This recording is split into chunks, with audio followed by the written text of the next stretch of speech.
नमस्कार दोस्तों, आज हम इस वीडियो में आपके साथ डिस्कस करेंगे टंगस्टन इनर्ट गैस वेल्डिंग के बारे में, जिसे हम टिग वेल्डिंग के नाम से जानते हैं। यह एक ऐसी वेल्डिंग प्रोसेस है जो फ्यूजन वेल्डिंग प्रोसेस के अंतर्गत आती है और इलेक्ट्रिक आर्क वेल्डिंग है जिसमें ये इनर्ट गैस वेल्डिंग के अंतर्गत आती है और एक नॉन प्रेशर वेल्डिंग है।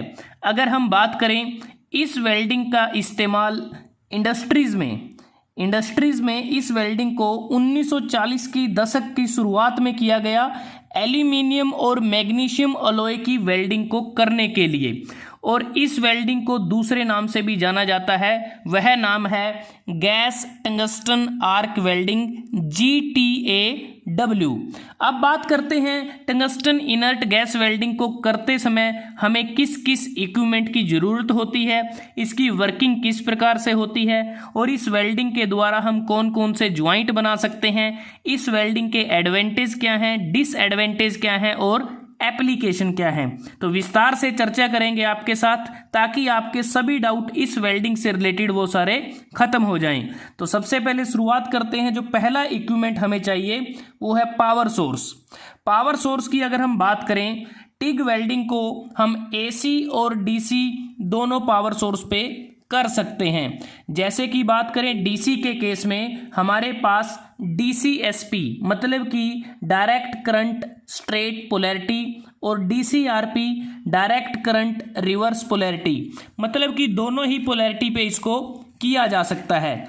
और उसके बाद ACHF alternating current high frequency हमें चाहिए इस वेल्डिंग को करने के लिए AC पावर सोर्स पर, और ये जो हाई फ्रीक्वेंसी रहती है वो 0.3 से 30 मेगाहर्ट्ज तक रहती है। जब हम एल्यूमिनियम और मैग्नीशियम की वेल्डिंग करते हैं तो हम ACHF से करते हैं, और हाई फ्रीक्वेंसी हमें ऑक्साइड क्लीनिंग एक्शन में मदद करती है। अगर हम DCSP की बात करते हैं, डायरेक्ट करंट स्ट्रेट पोलैरिटी, इसमें हमारा जो इलेक्ट्रोड है वो नेगेटिव टर्मिनल के साथ जुड़ा होता है और जो वर्कपीस है वो पॉजिटिव टर्मिनल के साथ जुड़ी होती है।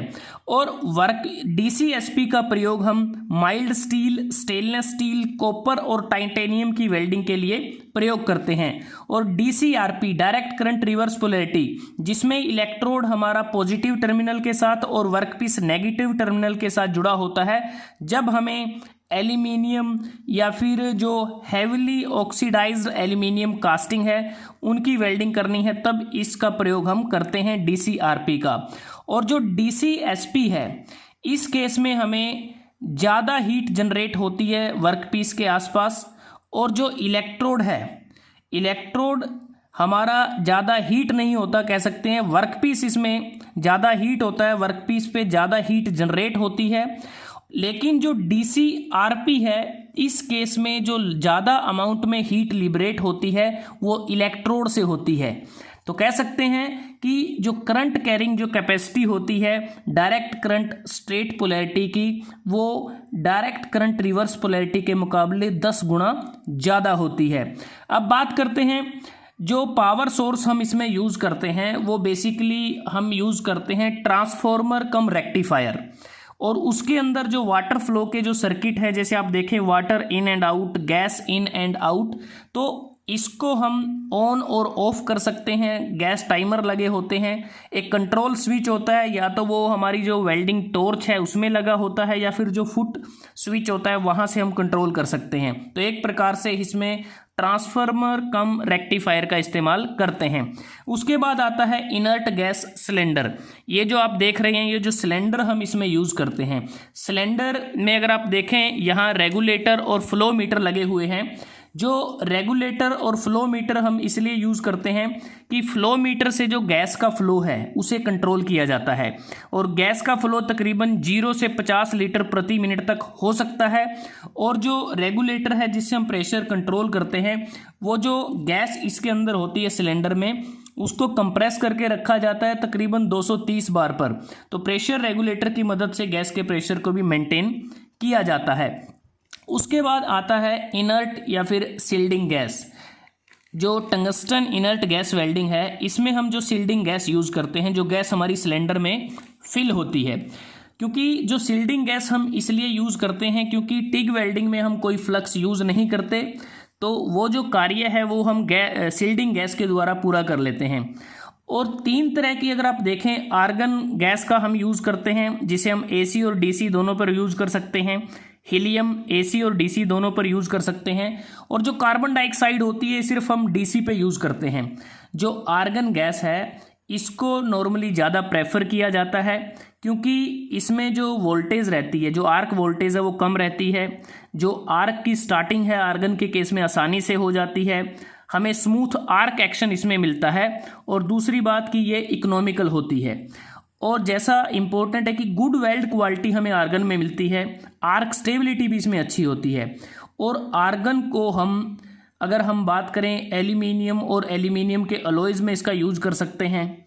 टाइटेनियम के केस में जब टाइटेनियम की जो थिकनेस है वो 3 mm तक है तो उस केस में प्योर आर्गन का इस्तेमाल किया जाता है तकरीबन 99.99%।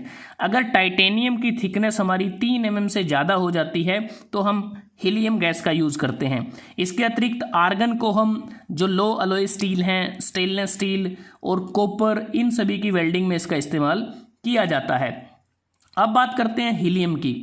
हीलियम एक प्रकार से हाई आर्क वोल्टेज इस केस में होता है, उसको ये विदस्टैंड कर सकता है। और इसका हम तब यूज़ करते हैं जब हमें ज़्यादा हीट इनपुट की ज़रूरत होती है, और इसे हम AC और DC दोनों पे कर सकते हैं। और जब हमारा जो वर्कपीस है उसकी थिकनेस 6 mm से ज़्यादा हो जाती है तो उस केस में जो हीलियम है वो बेस्ट शील्डिंग गैस मानी जाती है। और जैसा हमने बात की कि कॉपर के केस में अगर वर्कपीस की थिकनेस 6 mm से ज़्यादा हो जाए तो उस केस में हम हीलियम प्लस 35% आर्गन का यूज़ करते हैं। और कई बार अगर हम बात करें जो CO2 है, इसको सिर्फ हम वैसे तो इकोनॉमिकल है लेकिन स्लाइटली ज़्यादा करंट की से ज़रूरत होती है, और सिर्फ DC वेल्डिंग पावर सोर्स में इसको यूज़ करते हैं जब हमारा इलेक्ट्रोड पॉजिटिव होता है, जैसे कि जब जो इलेक्ट्रोड पॉजिटिव और वर्कपीस नेगेटिव होता है। इसके अतिरिक्त हम नाइट्रोजन का भी यूज़ कर लेते हैं। जब नाइट्रोजन को आर्गन के साथ मिक्स करते हैं तो कॉपर की जब वेल्डिंग करनी होती है तो आर्गन हम नाइट्रोजन का मिक्सचर यूज कर सकते हैं। उसके बाद आता है वेल्डिंग टॉर्च या वेल्डिंग गन। ये आप देख पा रहे हैं इस डायग्राम में, जो वेल्डिंग टॉर्च या जो वेल्डिंग गन है, इसमें बेसिकली 2 टाइप की ये होती हैं। एक होती है वाटर कूल्ड और दूसरी होती है air cooled. Air cooled welding gun का इस्तेमाल हम तब करते हैं जब हमारी जो current carrying capacity welding gun की 150 एम्पियर तक होती है, और उसके बाद हमारी जो वेल्डिंग टॉर्च हम यूज़ करते हैं 150 एम्पियर से ज़्यादा कैपेसिटी में, वो सभी वाटर कूल्ड होती हैं। और वो 50-50 एम्पियर के डिफरेंस पर मार्केट में अवेलेबल हैं, जैसे कि 200 एम्पियर की वेल्डिंग टॉर्च आप ले सकते हैं, 250 एम्पियर, 300 एम्पियर, 350 एम्पियर, तकरीबन आप 1000 एम्पियर तक ये ले सकते हैं। उसके बाद जो वेल्डिंग टॉर्च है ये अगर हम मैनुअल वेल्डिंग करते हैं तो उस केस में इसके साथ हैंडल लगे होते हैं, और जब ऑटोमेटिक ऑपरेशन में इसको यूज किया जाता है तो उस केस में ये विदाउट हैंडल होती हैं। अब अगर हम बात करें जो वेल्डिंग टॉर्च है, इसका जो सबसे जो वीकेस्ट पार्ट होता है वो होता है गैस नोजल, क्योंकि जो गैस नोजल होता है वो सिरामिक मटेरियल का बना होता है, काफ़ी फ्रजाइल मटेरियल होता है, और जो आर्क हीट के कारण वो उसको ब्रेक हो सकता है, और जिसके कारण हमारी पुअर क्वालिटी वेल्ड बनती है। इसलिए हम मेटल नोज़ल का प्रयोग करते हैं ताकि ये जो प्रॉब्लम है ये ना आए। और जो केबल इसके साथ लगी होती है, जो इलेक्ट्रिकल केबल होती है, उसके अराउंड हमारा जो वाटर है वो सर्कुलेट करता है, कूल्ड वाटर और वार्म वाटर। उसके बाद अगर हम बात करते हैं इलेक्ट्रोड की, electrode tungsten inert gas welding में नॉन कंज्यूमेबल होती है, जो टंगस्टन की बनी होती है। 4 प्रकार की इसमें इलेक्ट्रोड हम यूज़ करते हैं। एक होती है प्योर टंगस्टन इलेक्ट्रोड, जिसकी जो टिप का कलर है वो ग्रीन होता है। उसके बाद 2 होती हैं थोरोटिड टंगस्टन इलेक्ट्रोड, जिसकी टिप येलो होती है। उसके बाद दूसरी होती है थोरोटिड टंगस्टन इलेक्ट्रोड, जिसकी टिप रेड होती है। येलो टिप वाली जो इलेक्ट्रोड होती है इसमें 1% थोरियम ऑक्साइड होता है, बाकी टंगस्टन होता है। जो रेड कलर की जो टिप होती है जिस इलेक्ट्रोड की, उसमें 2% थोरियम ऑक्साइड होता है और बाकी उसमें टंगस्टन होता है। उसके बाद है जिरकोनिया एडिड टंगस्टन इलेक्ट्रोड, जिसकी जो टिप का कलर है वो ब्राउन होता है। और जो प्योर टंगस्टन इलेक्ट्रोड की अगर हम बात करते हैं ये सबसे कह सकते हैं कि चीप होती है, सस्ती होती है, एक्सपेंसिव नहीं होती और लेस क्रिटिकल जॉब में इसका इस्तेमाल किया जाता है और ये लेस करंट को ये कैरी करती है, लेकिन ये that is more prone to contamination. उसके बाद आती है जो थोरेटेड जो टंगस्टन इलेक्ट्रोड हम यूज़ करते हैं, 2 टाइप की हैं, जिसमें एक में 1% होता है हमारा थोरियम ऑक्साइड, दूसरी में 2% थोरियम ऑक्साइड होता है। ये हाई करंट को कैरी करती हैं, सबसे ज़्यादा डिज़ायरेबल हैं, इलेक्ट्रॉन एमिसिविटी इनकी बहुत ज़्यादा है और इसके अतिरिक्त ये जो स्टेबल आर्क है उसको ये मेंटेन रखने में मदद करती हैं और कॉन्टामिनेशन के लिए ये ग्रेटर रेजिस्टेंस को प्रोवाइड करती हैं। और जो जिरकोनिया एडिड टंगस्टन इलेक्ट्रोड होती हैं ये प्योर टंगस्टन से बेटर होती हैं, लेकिन जो थोरेटेड टंगस्टन इलेक्ट्रोड है इनसे कम होती हैं। तो कह सकते हैं कि इन दोनों के बीच की जो प्रॉपर्टी है वो इस इलेक्ट्रोड में होती है। उसके बाद बात करते हैं कि जो इलेक्ट्रोड का जो साइज सिलेक्शन है वो मेनली डिपेंड करता है हमारा जो करंट का मैग्नीट्यूड क्या है, किस टाइप का करंट हम यूज़ करते हैं और वर्क पीस का मटेरियल और टाइप क्या है उस पर डिपेंड करता है। इलेक्ट्रोड का जो डायामीटर है वो 0.5 mm से 6.5 mm के बीच में हो सकता है। करंट कैरिंग कैपेसिटी 5 एम्पियर से 630 एम्पियर के बीच में हो सकती है। उसके बाद अगर हम बात करें जो इलेक्ट्रोड हम यूज़ करते हैं इसमें हमें जो कम्बिनेशन चाहिए करैक्टरिस्टिक्स का वो क्या क्या होना चाहिए। एक तो वो इलेक्ट्रिकल रेजिस्टेंस उसका कम होना चाहिए, मेल्टिंग पॉइंट ज़्यादा चाहिए क्योंकि टंगस्टन का मेल्टिंग पॉइंट तकरीबन 3410 डिग्री सेल्सियस होता है और इनका गुड एमिशन ऑफ इलेक्ट्रॉन होना चाहिए, गुड थर्मल कंडक्टिविटी होनी चाहिए। ये बेसिक करैक्टरिस्टिक्स हैं जो हमारी रिक्वायरमेंट रहती है। उसके बाद आता है फिलर मेटल। अब फिलर मेटल हम यूज भी कर सकते हैं और नहीं भी, क्योंकि अकॉर्डिंग टू रिक्वायरमेंट है फिलर मेटल को यूज किया जा सकता है और नहीं भी किया जा सकता। और फिलर मेटल को जब हम यूज़ करते हैं तो उसको हमें वेल्ड पूल में उसको डिप करना होता है और फिलर मेटल की जो सिलेक्शन है वो मेनली डिपेंड करती है वर्क पीस की थिकनेस पर और वेल्ड ज्वाइंट के डिज़ाइन पर वो डिपेंड करती है। इसके अतिरिक्त जो फिलर वायर का डायामीटर जो 0.8 mm से 2.4 mm के बीच में होता है वो मेनली बेस मेटल की थिकनेस पर डिपेंड करता है, मतलब कि जो वर्क पीस की थिकनेस है उस पर वो डिपेंड करता है। और एक चीज़ हमेशा याद रखें, जब फिलर मेटल का हम यूज़ करते हैं, फिलर मेटल को यूज करते समय उसका जो एंड होता है, हीटेड जो एंड होता है, वो सील्डिंग गैस का जो ब्लैंकेट है उससे बाहर ना आए।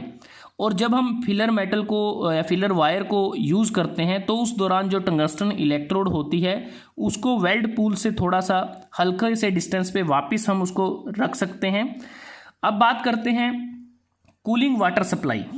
इस प्रोसेस में हमें कूलिंग वाटर की भी ज़रूरत होती है, हमें थोड़ा कूलिंग अरेंजमेंट को मेंटेन करना होता है।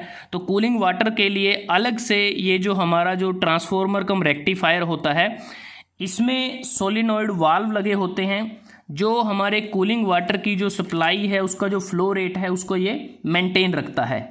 तो अब बात करते हैं कि जो टंगस्टन इनर्ट गैस वेल्डिंग है इसमें जो वर्किंग है वो किस प्रकार से होती है। वर्किंग बहुत ही इम्पोर्टेंट है। टिग वेल्डिंग को मैनुअली भी किया जा सकता है और इसको ऑटोमेटिक भी किया जा सकता है। दोनों मोड इसके अवेलेबल हैं, मैनुअली भी और इसको ऑटोमेटेड मोड में भी किया जा सकता है। तो टिग वेल्डिंग में जो वर्किंग है वो इस प्रकार से है कि हमारी जो वेल्डिंग टॉर्च है या वेल्डिंग गन है इसमें जो नॉन कंज्यूमेबल टंगस्टन इलेक्ट्रोड इसमें जो लगा होता है वो उसको इस तरह से डिज़ाइन किया गया है कि जब हम उसको यूज़ करेंगे, क्योंकि इसमें कोलेट लगा होता है जिसमें हमारी जो इलेक्ट्रोड है वो फिट होती है, उसके अराउंड जो नोजल है जिससे सील्डिंग गैस बाहर आती है। और तो सबसे पहले हम आर्क को इनिशिएट करते हैं। जिस वर्कपीस को हमें वेल्ड करना है तो उस वर्कपीस के अगेंस्ट हम आर्क को इनिशिएट करेंगे। अब आर्क को इनिशिएट करने के लिए इसमें मेनली क्या होता है कि टच एंड ड्रा करते हैं, हम टच करते हैं फिर उसको ड्रा कर लेते हैं और इस प्रकार आर्क को इनिशिएट किया जाता है, जैसा कि हम सील्डेड मेटल आर्क वेल्डिंग में करते हैं। तो इसके अलावा दूसरा मेथड होता है कि या तो हम जो कार्बन ब्लॉक या ग्रेफाइट ब्लॉक पे टच कर सकते हैं या कोई जो स्क्रैप मटेरियल है उस पर उसको टच कर सकते हैं, तब ऐसे हम आर्क इनिशिएट कर सकते हैं। दूसरा, जब हम एसी वेल्डिंग की बात करते हैं तो उस केस में high frequency high voltage supply के द्वारा, मतलब कि जो फ्रीक्वेंसी होगी उस दौरान 100 किलो हर्ट्ज से 200 किलो हर्ट्ज के बीच में होगी, और जो वोल्टेज होगी वो 3000 वोल्ट से 5000 वोल्ट के बीच में होगी एसी वेल्डिंग के केस में, तब भी हम आर्क को इनिशिएट कर सकते हैं। या फिर लो करंट पायलट आर्क जो डीसी वेल्डिंग में हम करते हैं उससे भी कर सकते हैं। और जब एक बार आर्क इनिशिएट हो जाती है तो उसको हम अलोंग द जो ज्वाइंट है लेकर चलते हैं। एक बार जो स्टार्ट हो गया है, क्योंकि जो आर्क है उसको हम स्मॉल सर्कल में उसको मूव किया जाता है ताकि जो वेल्ड पूल है उसको हम सूटेबल साइज का बना सकें। और एक बार जो वेल्ड पूल हमारा डिजायर्ड साइज का बन गया तो हम जो स्टार्टिंग पॉइंट होता है उस स्टार्टिंग पॉइंट से हम वेल्ड को कंप्लीट करते चलते हैं, टॉर्च को मूव करते हुए डिजायर्ड वेल्डिंग स्पीड पर। और जैसा हमने बात की कि फिलर मेटल को हम आवश्यकता अनुसार ऐड भी कर सकते हैं और नहीं भी कर सकते, वो डिपेंड करता है हमारी ज़रूरत पर। अगर हम फिलर मेटल को यूज़ करते हैं तो उस केस में जो वेल्डिंग टॉर्च है और जो फिलर रोड होगी उन दोनों को हम स्मूथली मूव करेंगे अलोंग द ज्वाइंट, और जो वेल्ड पूल है ताकि हमारा कांस्टेंट जो कंसिस्टेंट साइज का वो मेंटेन रहे। और ये भी हमें ध्यान में रखना है कि जो फिलर वायर हम यूज़ करते हैं वो जो फिलर वायर है वो सील्डिंग गैस की जो कवरिंग बनी है, जो ब्लैंकेट बनी है जिसने वेल्ड पूल को कवर कर रखा है, उससे बाहर हम उसको लेकर ना जाएं जब तक हमारा जो वेल्ड है वो सॉलिडिफाइड नहीं हो जाता। क्योंकि अगर हम फिलर वायर को सील्डिंग गैस के ब्लैंकेट या कवर से बाहर लेके गए तो उससे क्या होगा, हमारी जो ऑक्सीडेशन की पॉसिबिलिटी वो बढ़ जाएगी। तो इसके बाद जब हमारा वेल्ड कंप्लीट हो जाता है, सॉलिडिफिकेशन हो जाता है वेल्ड पूल में मोल्टन मेटल का, तो हमें डिजायर्ड शेप की वेल्ड बीड मिलती है और इस प्रकार हमारा वेल्ड कंप्लीट हो जाता है। लेकिन हमें इसमें ध्यान में रखना होगा जब हम वेल्डिंग करते हैं, जब मैनुअली वेल्डिंग की जाती है तो उस समय वेल्डिंग टॉर्च का जो इंक्लिनेशन होता है वर्क पीस के रिस्पेक्ट में वो 70 डिग्री से 80 डिग्री के बीच में हो सकता है। अगर ऑटोमेटेड वेल्डिंग की जा रही है तो उस केस में जो वेल्डिंग टॉर्च होगी या वेल्डिंग गन होगी वो वर्क पीस से 90 डिग्री पर होगी, परपेंडिकुलर होगी। और फिलर मेटल का जो इंक्लिनेशन रहेगा वो 10 डिग्री से 20 डिग्री के बीच में रहेगा और उसको हम वेल्डिंग टॉर्च से आगे उसको लेकर चलते रहेंगे। तो इस प्रकार से टिग वेल्डिंग में वर्किंग होती है। तो अब बात करते हैं कि टिग वेल्डिंग के द्वारा किस किस मटेरियल को वेल्ड किया जा सकता है। बहुत सारे मटेरियल हैं, मोनल है, इनकोनल है, Nimonic alloys, silver, molybdenum, tungsten, carbon steel, stainless steel, nickel, aluminium, magnesium, brass, copper, bronze, titanium इत्यादि। और इस वेल्डिंग के द्वारा जो ज्वाइंट हम बना सकते हैं, butt joint, lap joint, fillet और T joint, corner joint, edge joint, plug joint, strapped joint, slotted lap joint. लेकिन ये जो प्रोसेस है फिलेट ज्वाइंट के लिए कम सूटेबल रहती है। अब बात करते हैं टिग वेल्डिंग की एडवांटेज की। इसकी एडवांटेज बहुत सारी हैं क्योंकि इस प्रोसेस को हम आसानी से मैकेनाइज कर सकते हैं, ऑटोमेटिक इसको किया जा सकता है और इसमें हमें किसी फ्लक्स की ज़रूरत नहीं होती, इसलिए फ्लक्स इंट्रैप्टमेंट का जो खतरा रहता है वो इसमें नहीं होगा। और इसमें अलग से जब फ्लक्स हम यूज़ नहीं करते तो कोई फ्यूम्स वगैरह बहुत ही कम इसमें प्रोड्यूस होंगे। इस केस में जो विजिबिलिटी होती है आर्क की बिल्कुल क्लियर होती है। वेल्ड को हम सभी पोजीशन में कर सकते हैं। थिन मटेरियल्स पर हमें हाई क्वालिटी की वेल्डिंग मिलती है। डिसिमिलर मेटल्स को बड़ी आसानी के साथ एक दूसरे के साथ वेल्ड किया जा सकता है, जैसे स्टील को स्टेनलेस स्टील के साथ, ब्रास को कॉपर के साथ। तो इस प्रकार से हम वेल्ड कर सकते हैं अनलाइक मटेरियल्स को। प्रिसाइज कंट्रोल होता है वेल्डिंग हीट पर क्योंकि पूरी तरह से नियंत्रण रहता है, क्योंकि जो GTA जो टॉर्च होती है उस पर जो स्विच होता है उसके द्वारा कंट्रोल किया जाता है। अगर वो नहीं है तो फुट स्विच से वो कंट्रोल किए जाते हैं। स्मॉल टॉर्च है इसलिए इसको टाइट स्पेसिस में भी यूज कर सकते हैं, कोई स्पैटर इसमें नहीं बनता, बहुत ही क्लीन वेल्ड हमें मिलता है और हीट अफेक्टेड जोन इसमें बहुत ही कम होता है। तो जैसा हमने बात की हाई क्वालिटी जो वेल्डिंग होती है थिन मटेरियल की, तकरीबन अगर हम बात करें वो 0.125 mm से 3 mm तक थिक होता है, तो उसकी भी हम आसानी से वेल्ड कर सकते हैं। और इस वेल्डिंग के दौरान डिस्टॉर्शन कम होता है, स्मॉल हीट इफेक्टेड जोन होता है। अब इसके बावजूद इसकी बहुत सारी डिसएडवांटेज भी हैं, जैसे टंगस्टन अगर हमारे वेल्ड पूल में चला जाता है तो उसके कारण कुछ कंटामिनेंट्स आ जाते हैं, क्योंकि ये तभी होता है कि जब जो करंट होता है बहुत ज़्यादा करंट अप्लाई किया जाए या फिर इलेक्ट्रोड का डायमीटर कम हो जाए, तो ऐसे केस में टंगस्टन का इंक्लूजन वेल्ड मेटल में हो जाता है। उसके बाद जो फिलर रोड है, अगर बाई चांस हमारी इनर्ट गैस के शील्ड से बाहर चली जाती है तो उस दौरान भी हमारा वेल्ड मेटल कंटामिनेंट्स आ सकते हैं, ऑक्सीडेशन की पॉसिबिलिटी बढ़ सकती है। इक्विपमेंट की कॉस्ट ज़्यादा है, और दूसरी बात कि इसमें हमें जो इलेक्ट्रोड तो नॉन कंज्यूमेबल होती है जो टंगस्टन की बनी है, बट फिलर मेटल को या फिलर रोड को अलग से यूज करते हैं, जिसके कारण हमारी जो वेल्डिंग स्पीड है वो कम हो जाती है। और ये जो प्रोसेस है शिल्डेड मेटल आर्क वेल्डिंग और मिग वेल्डिंग के कंपैरिजन में स्लो होती है, और इस वेल्डिंग को करने के लिए हमें स्किल की ज़रूरत होती है। एक स्किल्ड वेल्डर हमें चाहिए, बिल्कुल उसकी कंसंट्रेशन अच्छी हो, पेशेंस उसका अच्छा हो, तो ऐसे स्किल की हमें ज़रूरत होती है। एक स्लो वेल्डिंग प्रोसेस है, और इस वेल्डिंग के द्वारा जो लॉन्गिट्यूडनल जो सिम्स होती हैं, थिन वाल्ड जो स्टेनलेस स्टील मटेरियल या फिर अलॉय स्टील के जो प्रेशर पाइप्स होते हैं या ट्यूब होती हैं, उनकी जो लॉन्गिट्यूडनल सिम है उसको इसमें आसानी से वेल्ड कर सकते हैं। अगर एप्लीकेशन की बात करते हैं, बहुत सारी एप्लीकेशन हैं एयरक्राफ्ट इंडस्ट्रीज़ में।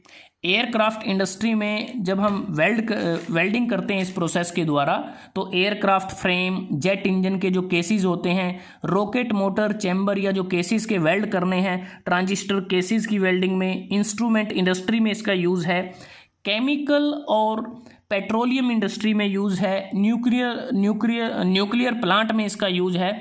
इसके अतिरिक्त बात करें मेंटेनेंस और रिपेयर वर्क के लिए भी इसका प्रयोग किया जाता है। तो दोस्तों, आज हमने इस वीडियो में आपके साथ डिस्कस किया tungsten inert gas arc welding के बारे में, जिसे हम टिग वेल्डिंग के नाम से भी जानते हैं, और जिसका दूसरा नाम गैस टंगस्टन आर्क वेल्डिंग है, GTAW। अगर आपको ये वीडियो अच्छा लगा, आप इसको लाइक कर सकते हैं, शेयर कर सकते हैं अपने दोस्तों के साथ, स्टूडेंट्स के साथ, और चैनल को सब्सक्राइब करना ना भूलें। जल्दी हाजिर होते हैं एक नए वीडियो के साथ, तब तक के लिए धन्यवाद। आपका दिन शुभ रहे।